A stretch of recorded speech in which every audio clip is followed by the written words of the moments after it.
Yeah. Just in case I have to. Yeah, definitely. Thank you.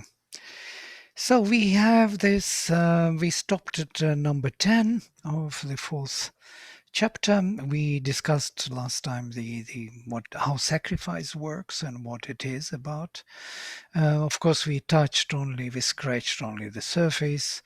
We looked into it from different angles, from the point of view of the divine and human. So there is an ongoing divine-human exchange, which is to be considered the two poles or two sides of the sacrifice. So the divine is giving itself to the part of the human which cannot and doesn't know how to sacrifice. That is our darker self, unconscious being in us. And then by that example, that unregenerated being learns and sees how to give itself to the divine back. And this is something very interesting. That's how Mother describes the sacrifice. So the divine makes an example of self-giving.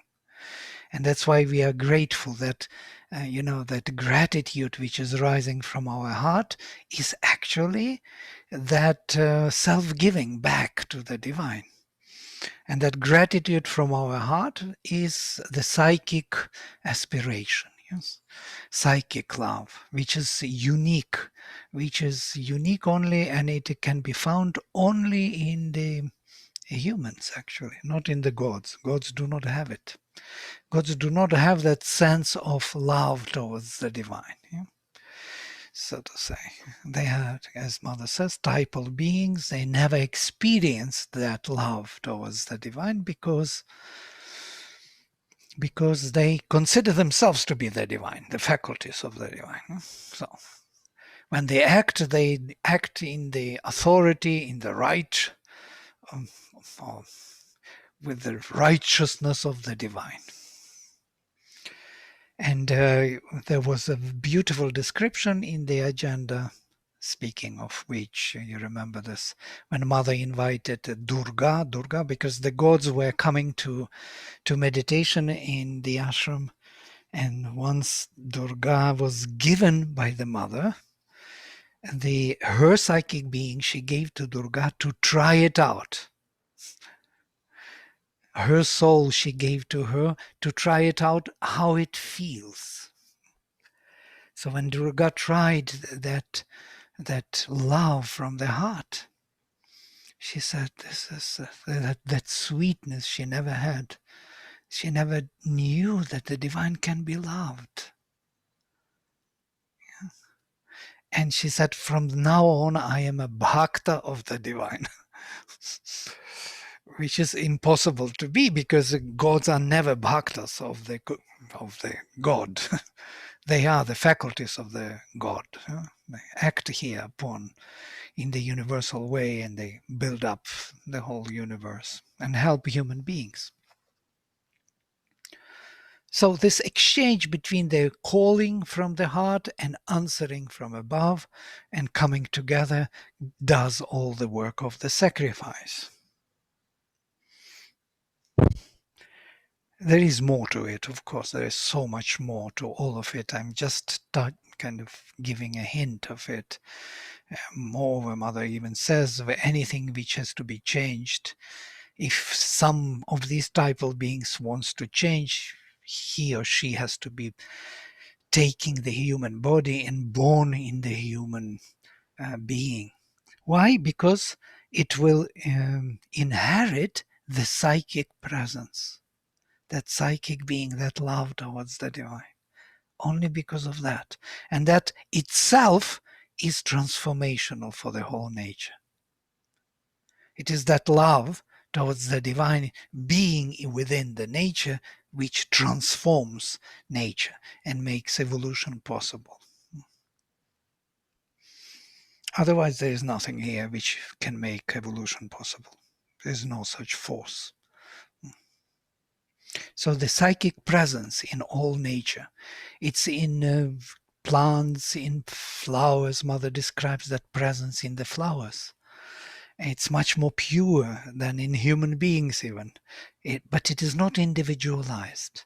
In human beings, this presence becomes more and more individualized, and we call it a soul or the individual soul. It becomes a unique individual formation in psychic being. The being is not available in the animal kingdom or in the plants. They are more acting upon this presence, psychic presence within them. All right, so let us look into this. Yes, Vladimir, yes, Elia. so are you saying that the innocence of nature that we witness in the plants and animals around us is the same psychic presence that we have within us, although within us that psychic presence is able to be manipulated because of our faculties and possibilities to do that? Very nice. I like your definition. In a way, yes. We have a free will, we have a mental will, we get more instruments which allow us to make that presence more and more individualized and become a being. Yes. And I kind of I'd really like you to dive a little bit deeper, maybe with the sacrifice, because I've listened to you speak for 2 weeks about the sacrifice. I have no idea what the sacrifice is. I mean, I've listened intently and I don't know what it is, and I don't understand this because part of it could have to do with my my background growing up in a Christian faith, and sacrifice means your God coming and being killed, and so that's a little bit different than the sacrifice that's being put forth here. It doesn't seem to matter how much I try and understand this. I can't seem to get it, and I'm really hoping you can help. Right. We looked into this before, so that sacrifice is to make everything sacred. Yes, as Sri Aurobindo's definition. So when the spirit or the presence, divine presence, grow in us, when it grows, it makes everything different.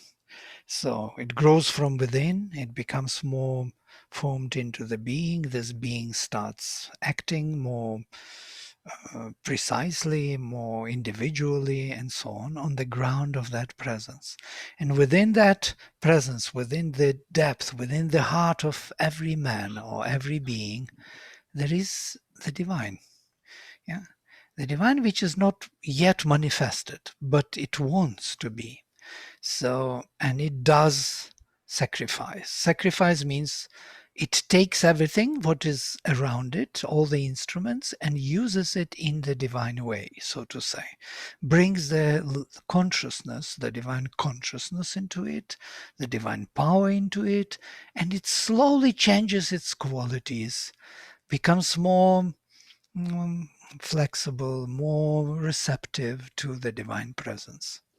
And thus it takes for billions of years, it grows into more and more kind of formed instruments as we are, that we can discuss these topics mentally, even in using language, even the topics which are going far beyond mentality and where before the mind was created, we can discuss within the mental language.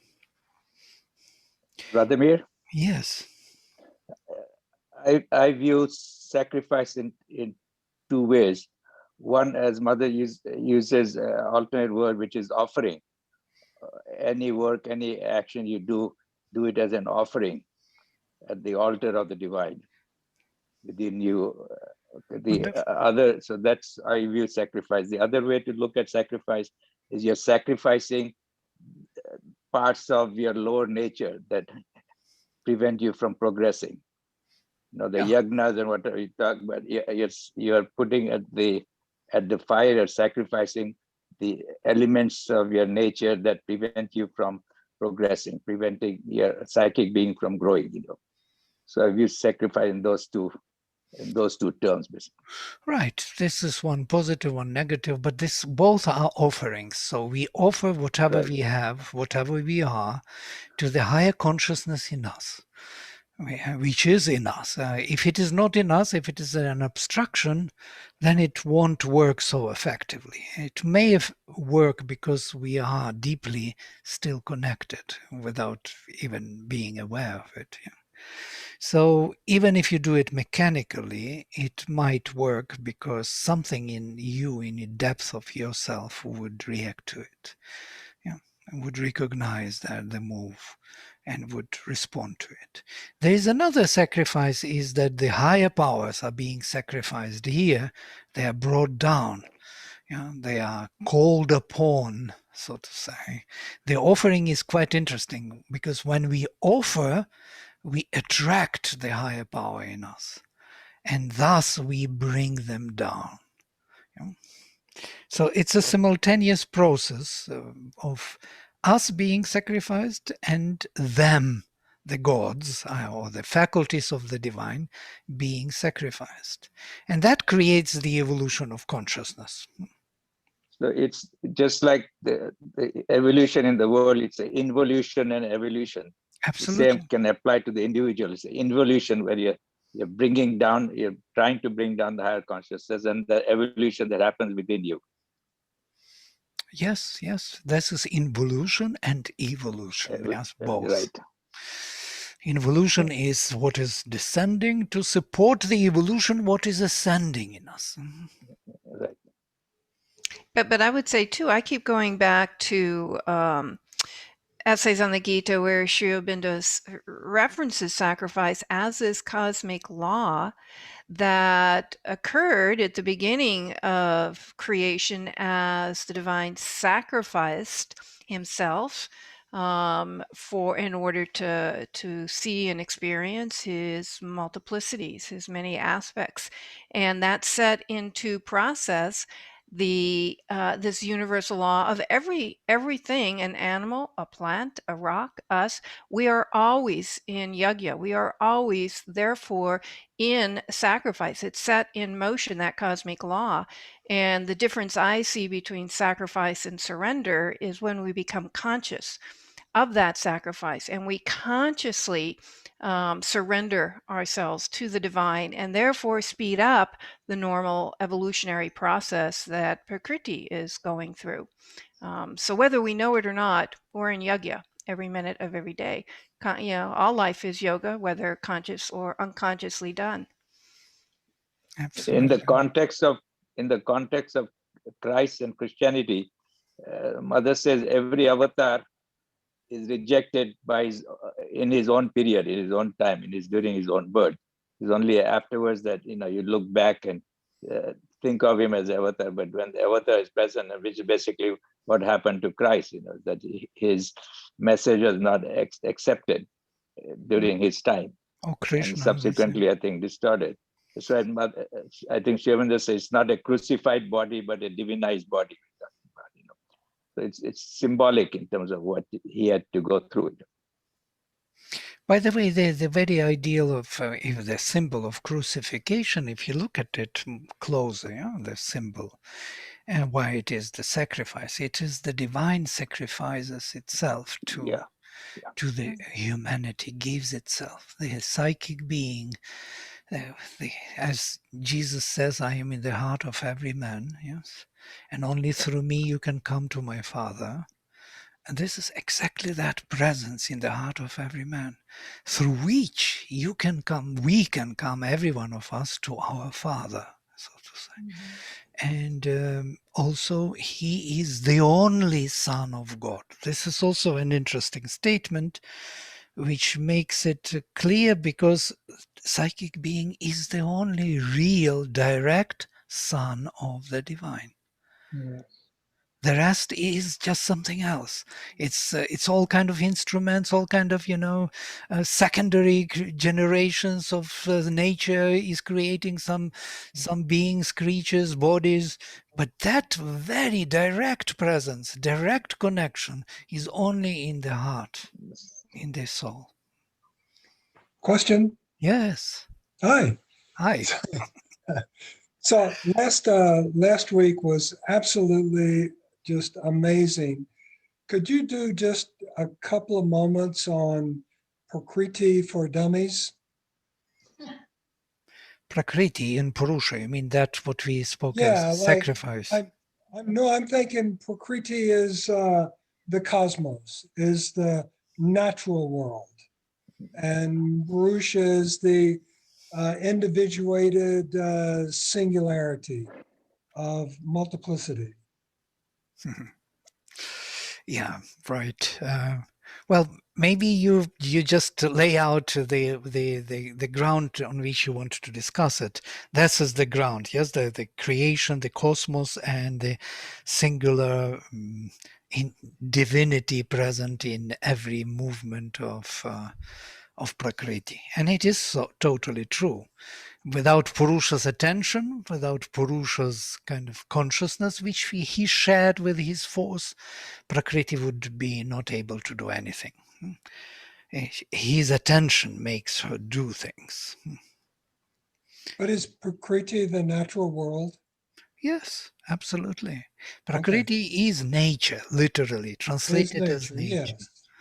Yeah. And Purusha as a spirit or the soul.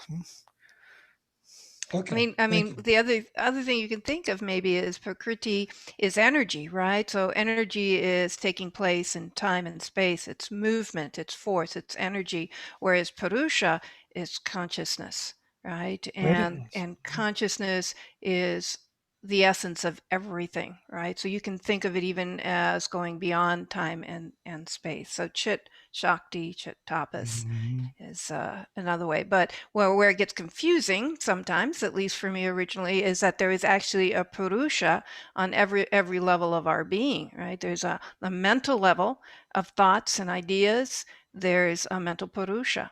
On the emotional, there's the same. And on the physical, there's the same. And then there's the broader Purusha. So that starts to get a little dicey and interesting. But if you just stay with that energy and consciousness, that's to me an easy way to think about it.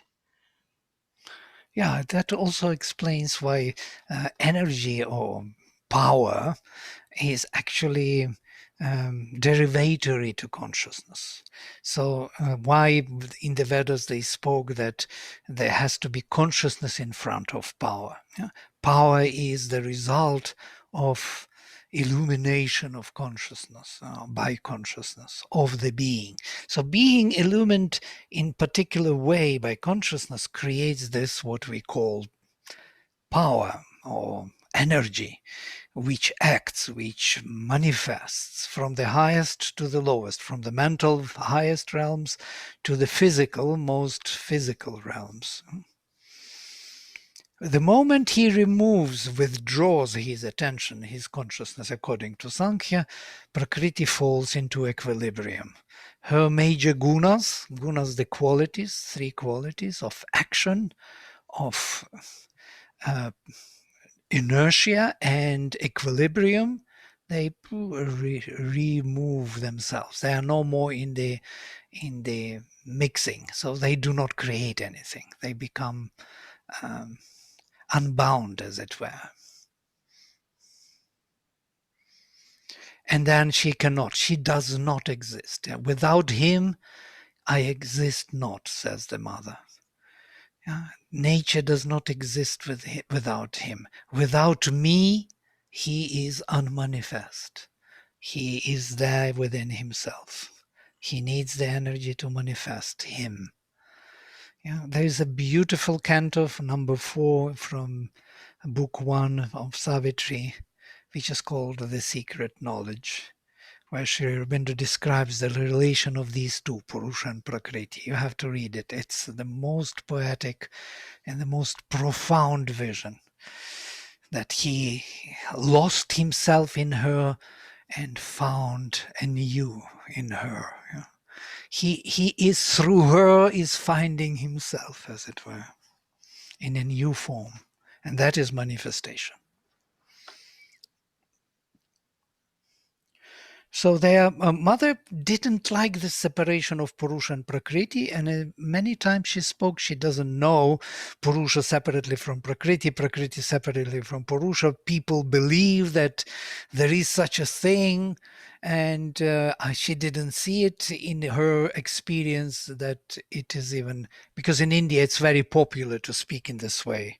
Many people speak Purusha, it's man, and Prakriti is woman, and here we have this dilemma.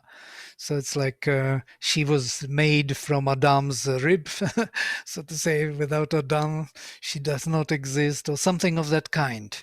Very masculine tradition all over the world. So she didn't like that emphasis on Purusha and Prakriti. She preferred to see them as one enterprise of the spirit.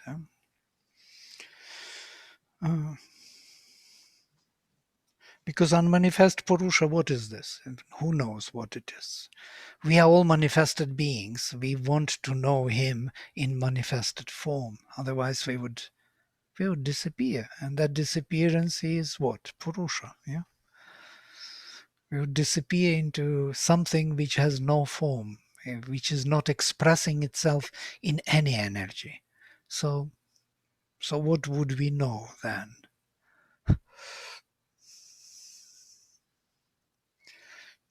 We would know only pure being. Yeah? One being with no difference.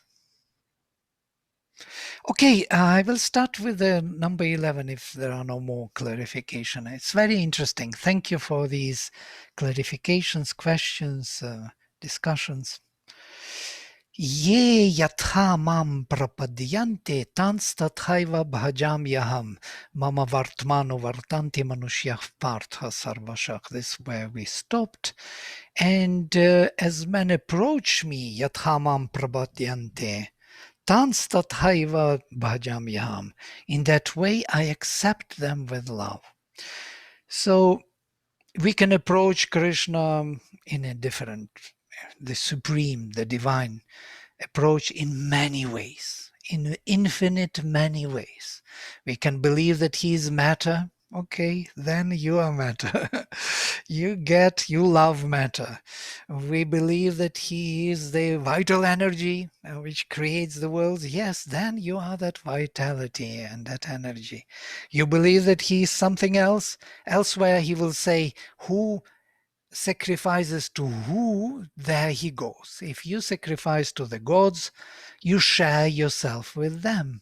If you sacrifice to the spirits, bhutas of nature, you share your consciousness with them. You become like them. If you share yourself with pitris, you believe that only forefathers, ancestors are there, you share your energy and become like ancestors.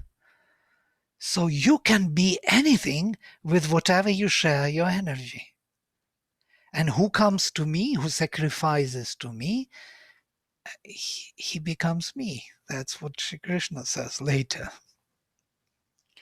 in chapter 9 and 10. So here he says already about this preliminary. So who approaches me in whatever way, in that way I am loving them. If I approach him and believe that he is this kind of murti in the temple, okay. If I believe that he is a tree in the garden, all right. It's weird, but it is true. So on that level, he will share with us his love. Mama vartmano vartante manushyav partha sarvashach. And always people follow my path. So it is him who determines everything in this nature. Kankshantah karmanam siddhim yajante iha devatah. Yajantah iha devatah kshipram hi manusheloke siddhir bhavati karmaja. And those who desire the result of their activities, the success in their actions, sacrificing here to different faculties of the divine, devatah. it's interesting how he uses sacrificing here the devatas, literally, yeah? In accusative sense, sacrificing these higher powers of consciousness here in this activity. Kshipram hi manusha loke siddhir bhavati karmaja, because the result or the success comes very quickly in the world of man, yeah? Born from action. Now, the action which is charged with the higher faculties of consciousness brings a very fast result and success. So the moment we involve higher faculties and charge our activities with their presence or their energy, we immediately kind of very fast we achieve the result or the success, siddhi, perfection, karmaja, born from activity or from such activity. But Vlad, in the text it says of works without knowledge. Delivered from liking and fear. Oh, sorry, it's not that. It's here. They who desire the fulfillment of their works on earth sacrifice to the gods various forms and personalities of the one Godhead, because the fulfillment that is born of works without knowledge, is very swift. I do not know who put this into the brackets. I think this is an interpretation of someone, because there is nothing of the in the text of this, just the opposite. It's interesting that you noticed that. I don't read this text, yes, but it sometimes is good to read. Is very swift and easy in the human world. It sounds like the action with consciousness is not bringing so fast result. You have to be kind of stupid to work to bring some result. Exact opposite message. Yeah, but I'm not sure that is Sri Aurobindo. You know, that is something which was done later, added. I'm not, we have to check on this, yeah. I think that the message from the Sanskrit is quite clear. Because why to sacrifice here to the devatas? Yeah? So those who desire the result or success in action and sacrifice here to the higher faculties of consciousness, they, in the human world, they come very quickly, or there will be very quickly the success born from action. So why to mention the first line if it is unrelated to the second? Yeah? It just makes no sense. The desire of the fulfillment, so they're going for the fruit of action, where the knowledge we've been studying is to let go of that fruit of action, I suppose, maybe. Please. Well, yeah, there is no fruit. In this case, it's siddhi. It's rather perfection in works or fulfillment of their works. Or desire of fulfillment. Yeah, it's not that they are looking for the result with desire. So the realization of born from works comes very fast in the human world for those who want this realization and do the sacrifice of higher powers of consciousness, who bring those higher powers into the action. Okay, we can check that later. Maybe in the text there's something else. I will find if Sri Aurobindo refers to this shloka in his essays. He definitely refers to this one, next one. Chaturvarnyam maya srishtam gunakarma vibhagashaha tasya kartaram apimam vidhi akartaram avyayam. The fourfold order was created by me, Chaturvarnyam maya srishtam, to the divisions of quality and active function, guna karma vibhagashah. This is something deeper than can be immediately understood. Separating or looking at gunas qualities and karmas, seeing them as two different modalities, as it were. Tasya kartaram api mam vidhi. Know me as the doer of those gunas and karmas, or that creation, chaturvaranyam. Akartaram avyayam. Know me as the non-doer, infinite, though doer. So here this kind of paradox. Know me for the doer of this, the fourfold law of human workings, who am yet the imperishable non-doer.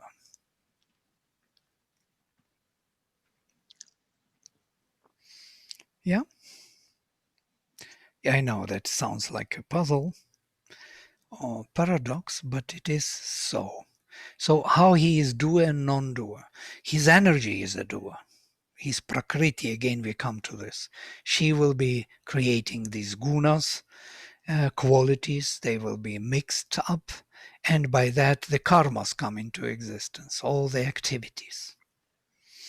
And he is in his own pure poise, where he is, the Purusha, he is non-doer. He doesn't do. It's his energy which does everything.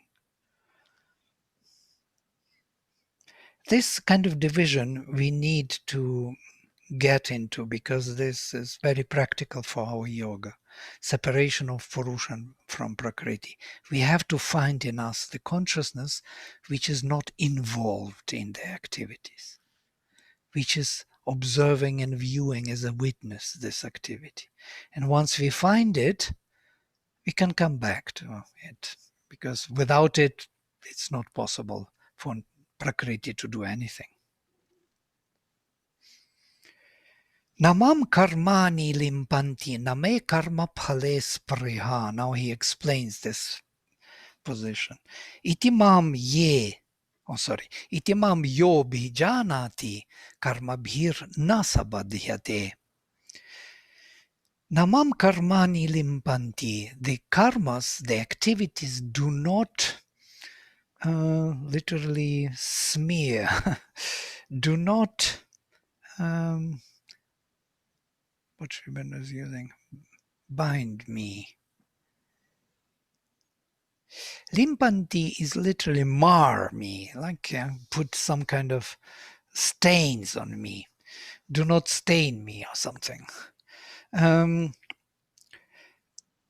The activities of nature do not make me impure. Name karma phale spriha, and I do not have any desire for the fruit of action, for any realization or any result in Prakriti.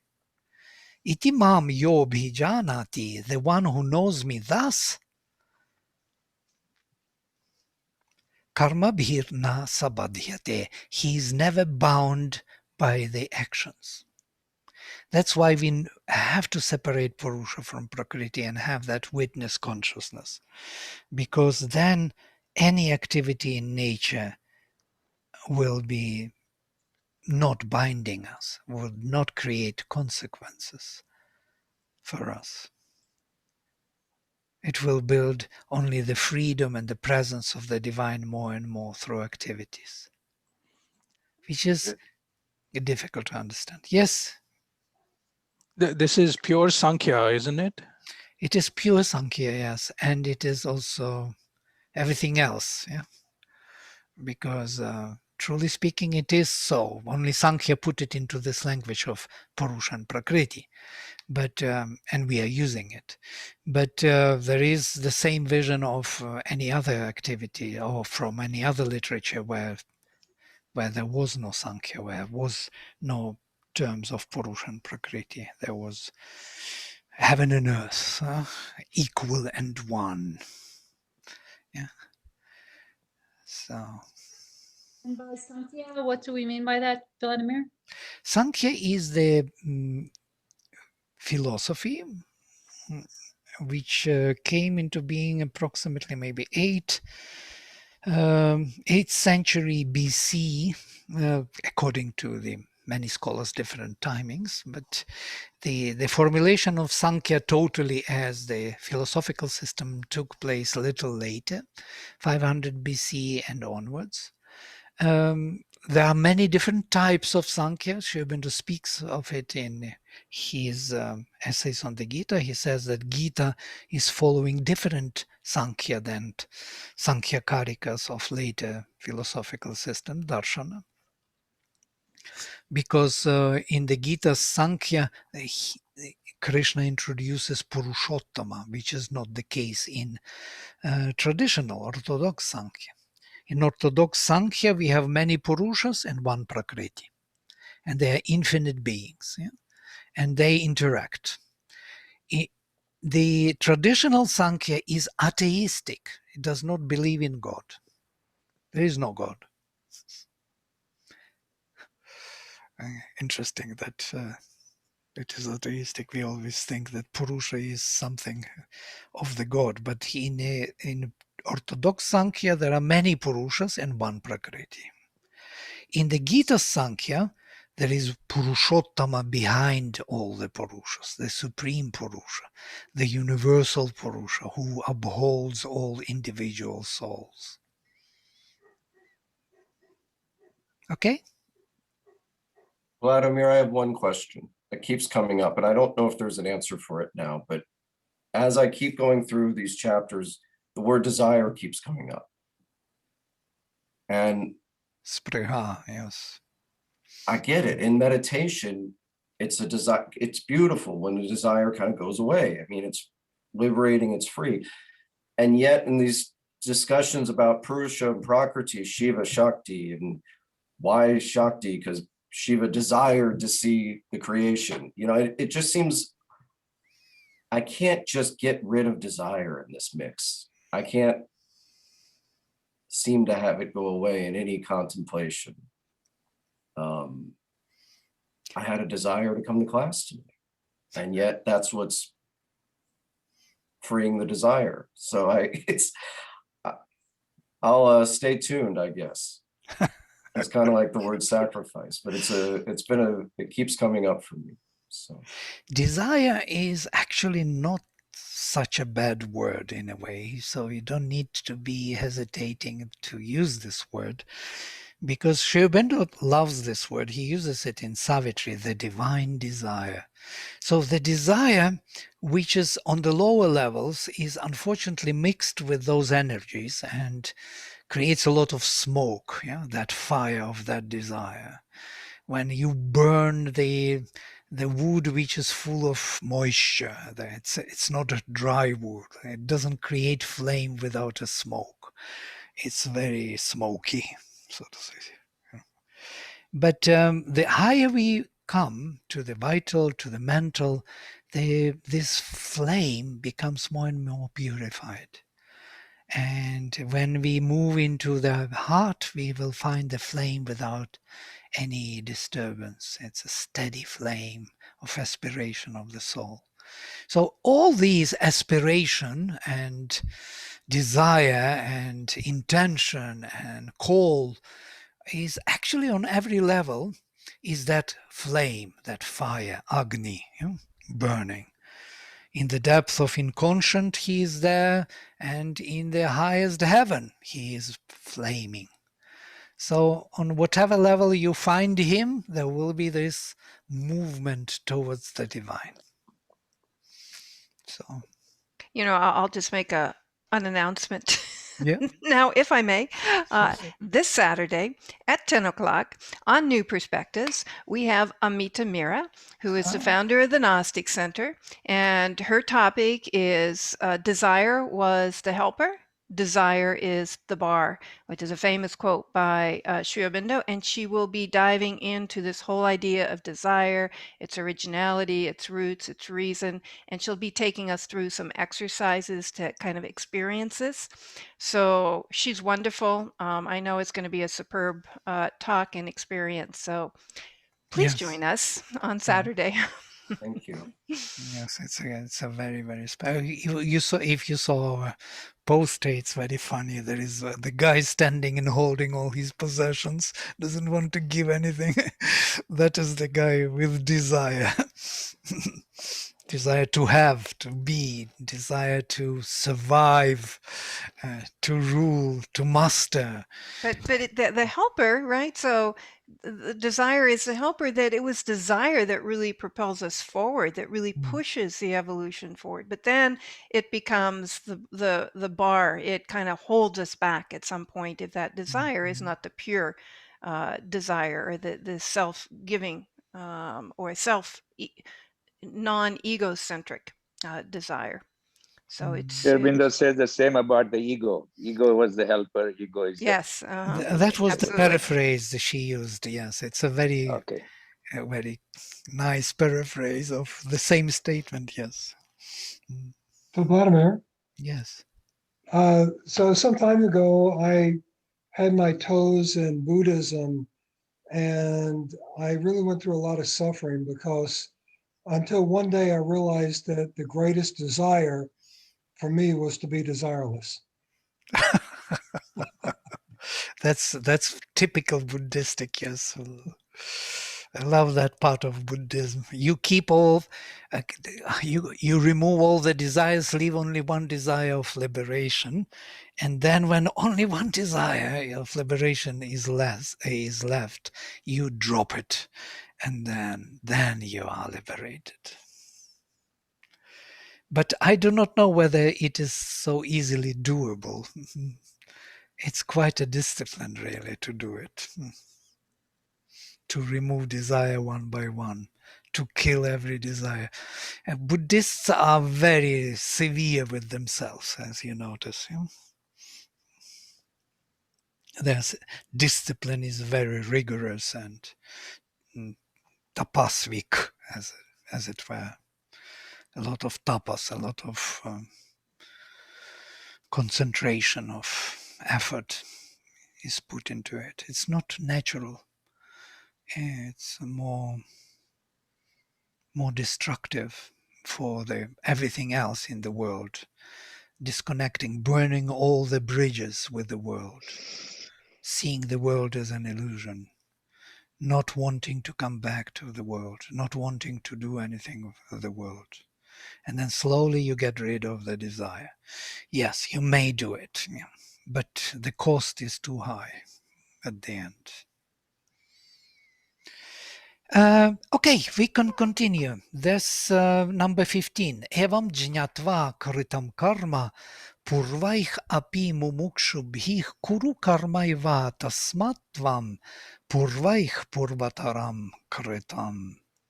Knowing, knowing was work done by the man of old. Evam jnatva, having known thus, kritam karma, the done work, purvaich, of the ancient man, mumukshubhih, desiring the freedom, seeking of the freedom. It's exactly what we are discussing, so interesting. Thus was done the work by the man of old seeking freedom. Do therefore thou also work of that more ancient kind done by the ancients.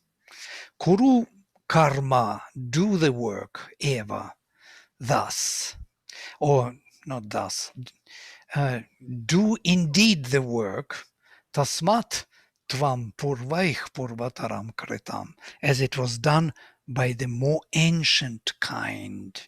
So how it was done by the more ancient kind and by the later kind, it's quite interesting. There was a shift towards more and more Advaitic doing, where the burning of the bridges was taking place. So Krishna suggests to him to do the work not in accordance with those of a later time, but of those of the previous, the more ancient sacrifice, where the understanding of the manifestation of the divine was kept still intact. And here now it comes, the most interesting. I think this would be interesting for Siegfried. Kim karma, kim akarmeti, kavayopyatra mohitaha. Tatte karma pravakshyami yajnatva mokshyase shubhat. What is karma? What is the action?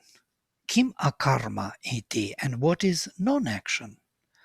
Kavayah api atra mohitach. Even the greatest seers are bewildered here in this topic. In the topic, what is action and what is non-action, inaction? Tate karma pravakshyami. I will declare to you what is karma, what is really the action. Yat jnatva, knowing which, mokshyase shubhat, you will liberate yourself from all impurities.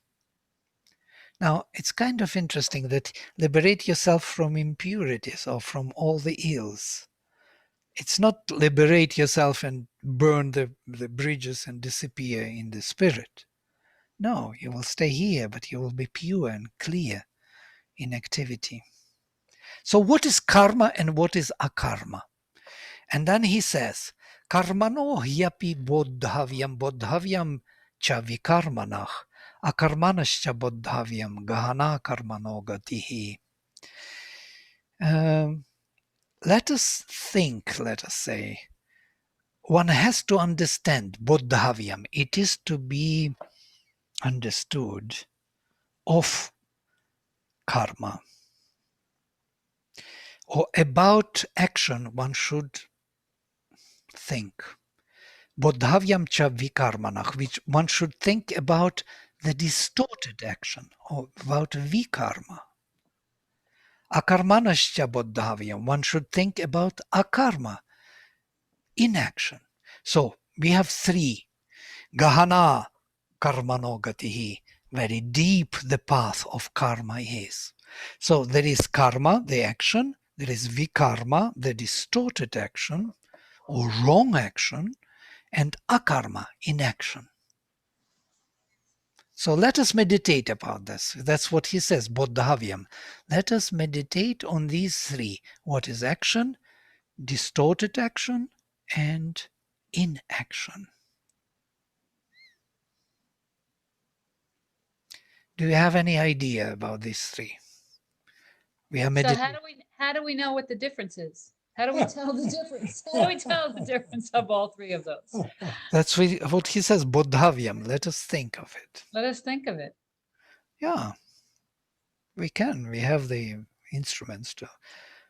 What would be, according to you, karma and akarma, and in between this vikarma, distorted action? It's very beautiful. I think it's a great concept of action and inaction, and in between he mentions this vikarma, distorted, wrong action. Can I say it in a scientific manner? Yeah, please go ahead. This is totally scientific text. Yeah. So I guess if following like classical mechanics, if you start things, if you apply a force or you apply some kind of change to a system in accordance with the laws of physics and chemistry, you're doing action. You're making something happen. You're changing the system. If in case you're going against the laws of physics and chemistry, etc., then you're doing a wrong action. And if in case you just stay silent, you don't do anything at all, it is inaction. Oh, wonderful. Thank you. Beautiful definition. So there is a fitting action when everything fits and works together, and it is the most proper for the force to with the least resistance, yes, because there is wrong action is a lot of resistance. So it is applied in a wrong way, which creates a lot of resistance, and the system may not work or work wrongly, malfunction in a way, but still work, and that is vikarma. Yeah? Or you don't apply anything, or inaction, but inaction in what way, really? And Uh, here, yeah, comment. yeah, Well, I mean, I've thought of this before, and like the example that was just given, even though it initially sounded good, what happens is that the laws of physics change every few days. So something that we think is good action today is proves that that's not the case in the future. So I don't know if that is the right answer for myself. very nice. You bring the element of time or the concept of time into it. Yes, definitely. Something which was created 1,000 years back is no more relevant. It became the foundation for something else to appear. And we are now the step forward towards something which is already in the making. The world is in the making. Yes. So, yes, correct. So if you see the world in the making, how would you correct your, Nishat, your vision of mechanics? Would there be some correlatives? Well, the other part of this is that I'm really interested in applying the wisdom of the Gita to the battlefield that humanity's in right now with vax and non-vax camps. So for some, vax is the wrong action, and for others, vax is the right action. And um, so I don't know if isn't it about my intentionality? Isn't it about my understanding how, that what we spoke about some time ago, it's better to be true to yourself, even if it's non-virtuous, than it is to, Absolutely. so I think that's where, for me, karma comes in. Where's my heart? What's my intentionality? Um, Not so much how it lands in the world, but where's it originating from within myself? Yeah, and who can judge how it lands in the world, really, whether it is right or wrong in a way? Right or wrong is already a judgment of some kind, which never works in time. You remember the story about the white horse, which is often quoted, that the white horse came to the villager, and all the villagers came to him and said, "You're so lucky, you got the white horse, such a beautiful, creature." And then his son was riding the horse, and then he fell and broke the arm. And they say, "Oh, such a disaster! This horse came to you, and you." And then there was a war suddenly, and all the children were taken, all the sons were taken to this war. Only his son was left behind with broken arm. So they came to him and said, "Wow, you're so lucky. Look at you. So this horse was really a good thing." And so on and so forth. It's constantly changing their opinion, ongoing. The whole story is quite long, but every time they came and said the opposite. So Vladimir, with regards to the vaccination, you can take a different point of view. When you know the science that 45% of the people who are infected are not symptomatic, that means their potential to do harm to others. So by vaccinating myself, I'm not just protecting myself, but I'm also protecting others who are unable or unwilling to take the vaccine. So there is a combination of self-preservation, but also a element of preserving others. yeah, So and it's we, not we can purely see, selfish. yeah, we can see that the numbers are going down. Yes, and the numbers are really going down, 6 times down from the intense vaccination in US. Yeah, if 80% get vaccinated, though 20% who refuse to get vaccinated are going to get protected as a result of the 80% that are willing to take it. So it's not purely selfish thing. I protect myself. I don't care whether you're protected or not. When you're taking the vaccine, you're also protecting others. So Yeah, there is an yeah. element of, I remember, yes, Radha took vaccination because she has old parents, and if she would bring that virus from elsewhere, maybe she correct, would survive, and they would not survive it. So correct, this correct. is the kind of care of others. So there are Right, many right. points, yes, in this particular issue, but everybody decides by himself what it is, yeah, Yes. and it's absolutely true. And look at this, his answer to this, what it is all about. Karmani akarmayach, karmanya karmayach, pashyet akarmani cha karmayach, sabuddhiman manushyeshu, sayuktach karma, kritsna karma krit. So the one who sees the inaction in action and action in inaction, he really is the one who knows. He made everything already. He fulfilled all the activities. So what is this? Is it not something wonderful? Such a good answer. The one who sees the activity within inactivity and activity within inactivity, he really knows. And he realized all activities already. This is a state which is beyond the mind. Then you see that all the activities are done by Prakriti with the sanction of Purusha. Whatever they are, they may be inertia, they may be destruction, they may be creation, because destruction and creation go hand in hand. They always follow one another. In order to create something, you have to disturb the equilibrium, change the constellation, and this is happening constantly. So once you see it, yes? Somebody says something? No?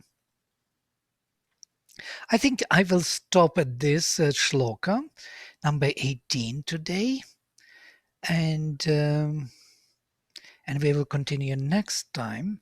If you have some thoughts about this, it would be nice if you want to share, especially this who sees the action in inaction and inaction in action. He really sees. Yes, Sigrid. This is the complementarity, isn't it? Yeah. It's Purusha and Prakriti together, yes. Definitely. Complementarity. And we see it everywhere in nature. There is a field of application and there is some energy which is applying it. There is a transformation of energy which changes the shape into another shape. It's a constant flux, and energy flows and creates new forms from the old forms. Old forms are being destroyed, accumulated, their energy is flowing further and creates new forms. And the one who sees inactivity in all this action, the consciousness present behind it, and who in consciousness, in Purusha, being in that, sees the activity, his sanction of every movement of Prakriti, he really is the realized one. And he already Vladimir, fulfilled everything. Yeah. can action together like the mother may have been involved physically with all the activities.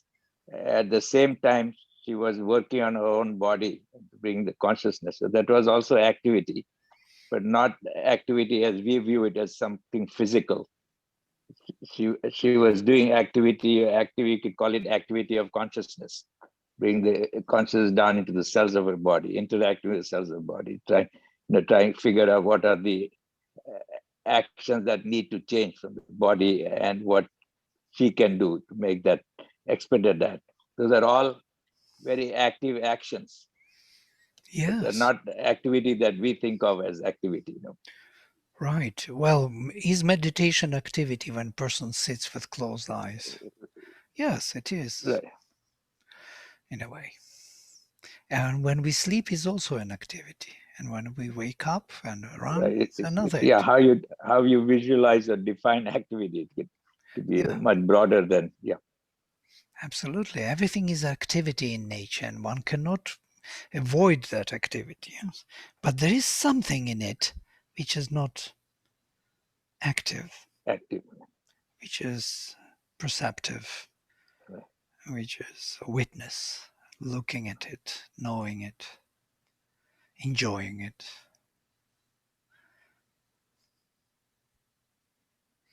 Yeah, we need to combine these two. And this is the secret of all karma yoga. If we combine the two, if we have both of them, we become perceptive and active at the same time, then we realized everything what is there, kritsna karma krit. He realized everything what is to be realized. There is nothing for him else to do. This is the aim of all activities. All right, thank you for today. And if you have something to say, please say now, and otherwise we will close. Or if you want to clarify or to share.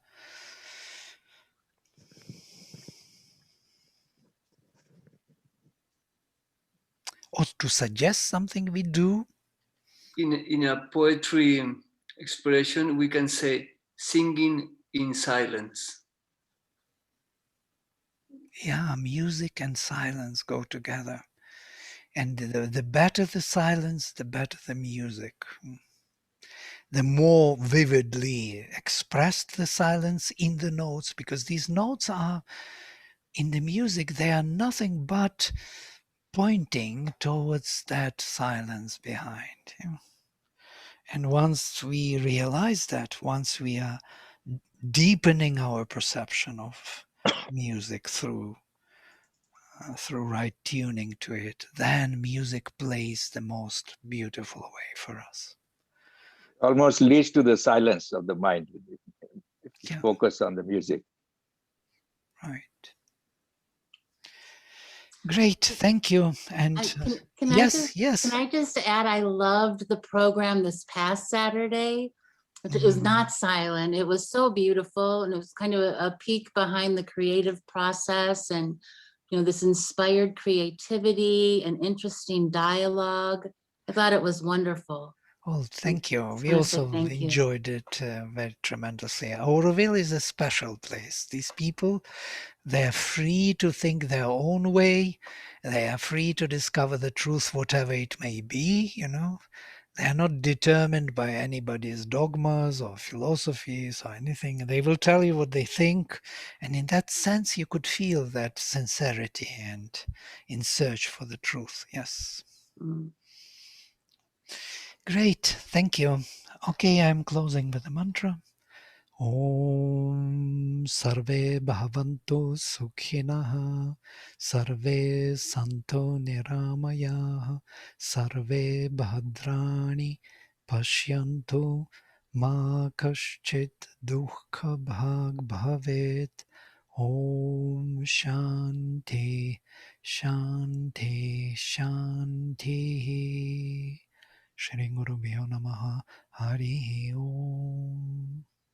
Hari Om. Thank you, Vladimir. Thank you. Bye.